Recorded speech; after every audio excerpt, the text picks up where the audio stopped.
Hello everybody, and thanks for tuning your dials to Channel 910, where today we get heavy.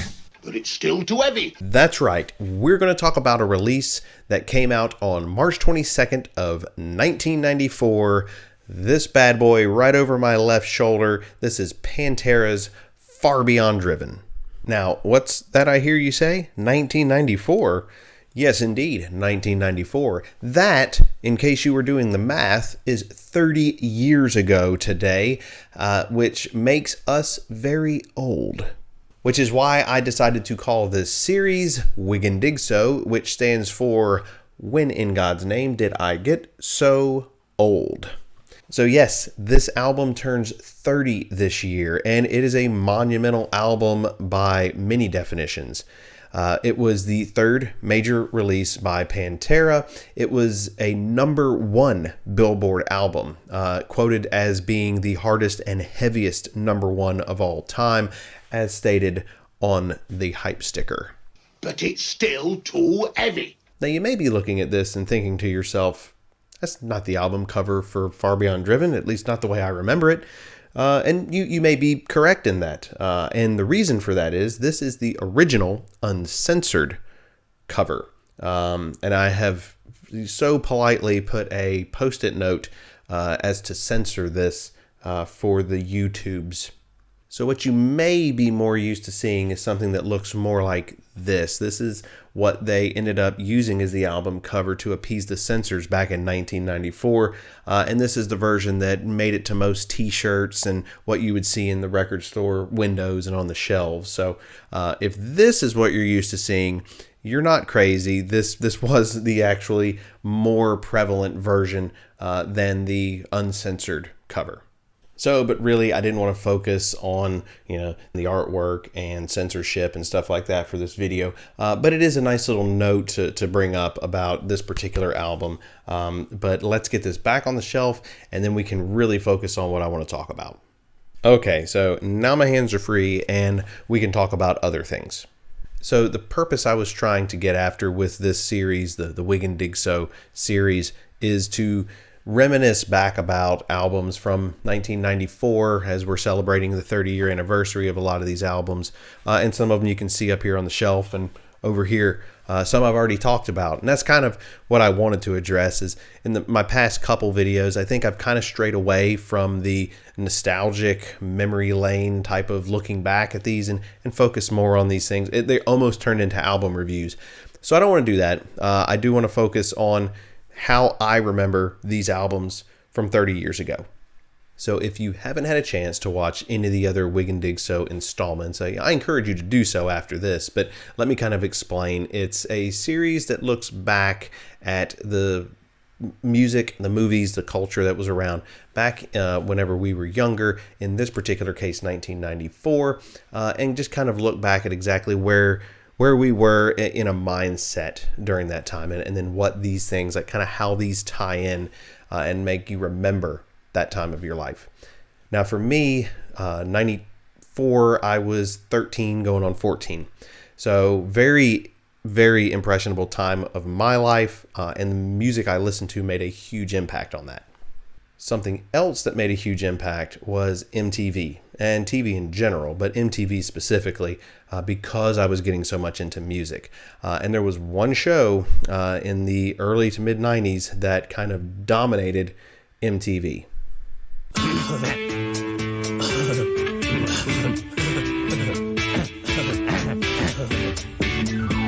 That's right. Beavis and Butthead was one of the biggest shows and one of the biggest pop culture phenomenons of 1994. And for those of you that may not be familiar with this show and the impact that it had, I mean, do your research on the internet, but believe me when I say this was more than just a cartoon on late at night. This show introduced a lot of bands that may not have gotten the same level of recognition just through regular word of mouth. Bands a lot like Pantera really took off on the platform of Beavis and Butthead. I mean, who can forget classic episodes like this one? Yes, yes, yes, yes, yes, yes, yes. Turn it up, buddy, turn it up. Come on. Okay, Beavis. Yeah. Don't cop that attitude with me. Yeah. No, that's the wrong way, buddy. Come on. Oh, here we go. Yeah. Kick some ass. Music videos were a huge part of the 90s in general, and 1994 and these albums. A lot of whenever I hear these, I immediately connect to what was that music video. And for me, anytime you saw a video start off with a light bulb,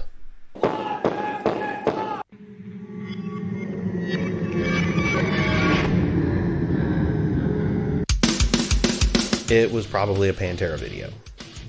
But in all seriousness, these were some awesome videos. As simple as the concept may be, it's either extreme close-ups in high resolution, slow motion video capture of just the band with their instruments, or in the case of I'm Broken, it's just the guys in a room playing. That's it. There wasn't any fancy production or a theme, anything like that. It was just raw metal rock and roll. It was awesome. And that's kind of one of the big influential factors for me as a teenager growing up and really falling in love with music and playing music. At that age, a lot of the stuff that you're going to see in this series, I've already covered like Nine Inch Nails, and I've covered Soundgarden. We're talking about Pantera. This fall includes bands like Korn. These albums and the real visceral nature really influenced me as a budding musician. If I can even really call myself a musician. I mean, I had a band, but we never really went anywhere. But that still, besides the point. A lot of the albums that came out in 1994, it really heavily influenced me as I was kind of finding myself musically, and I think that Pantera specifically, as much as everyone remembers Phil Anselmo's vocal ability and Dimebag Darrell being a true the definition of a guitar hero, I really kind of gravitated in terms of Pantera towards Vinnie Paul. Now Vinnie Paul, in case you don't know, which is fine if you don't, brother of Dimebag Darrell, the Abbott brothers. Vinnie Paul was the drummer for Pantera. Had a very aggressive style, but had that real kind of, boogie beat. It's really hard to explain. The groove that Pantera had, a lot of it I think came from Vinnie Paul and that rhythm section. So as I progressed, musically, I started with guitar and I evolved into, playing drums, especially, live on stage. And I wanted not to mimic, because there's no way to mimic Vinnie Paul, but to kind of chase after that sound that he got from his kit and the aggression that he played with was really kind of where I was trying to go as a drummer as well. So I think influence-wise from this band, it was Vinnie Paul for me. Just phenomenal drummer and truly missed in the music community. Lyrically, I can't say that I relate 100% with this album. It's extremely dark, extremely heavy, extremely in your face, very alpha male energy off of this album. But it's definitely the aggression in it is great if you're like working out, or if you're going on a run, or if you're just trying to get on the highway and you got to watch your speed now. Don't speed, be safe. But it may lead to road rage too, because it's just such an aggressive album, which is why it's amazing that it made it to #1 on Billboard. Truly a great feat for this album and this band. But it's still too heavy. So looking back on Far Beyond Driven, extremely heavy, extremely aggressive, but extremely awesome at the same time. And it was very heavily influential for me as a musician coming up in the mid-90s as a teenager. So that's kind of where I sit with this album. Definitely, if you have not heard this, it is an intense listen, but I highly recommend it, especially like that first kind of half of the album is just enough it'll just blow your face off. It's awesome. So those are kind of my thoughts on Far Beyond Driven. I don't try to get too in depth with these albums. It's just kind of a, hey, here's what it is. Here's what I remember about it. And here are my thoughts. So Pantera, Far Beyond Driven, March 22nd, turns 30 years old. Just freaking, but not to fret, because it's not the only album that's going to make you feel old. Everything you see up here, plus more to come that aren't even on the screen in this WIGNDIGSO series as I move forward, are guaranteed to make you feel like an old man or old lady. For instance, the next one that I'll be covering will be this one right here over my shoulder. So if you don't want to miss out on that one or any of the other ones that I'm going to talk about, hey, you can always subscribe and hit that notification bell. Then you'll get notified every time I upload one of these videos. You'll also get notified whenever I upload a video about the stuff that I'm selling on eBay, which may not be as exciting as this, but hey, if you're wanting to add to your vinyl collection, it's a great place to go. And if you liked this video, I would really appreciate it if you'd go down there and hit the like button. You guys have been on YouTube for more than a day. You know how this thing works.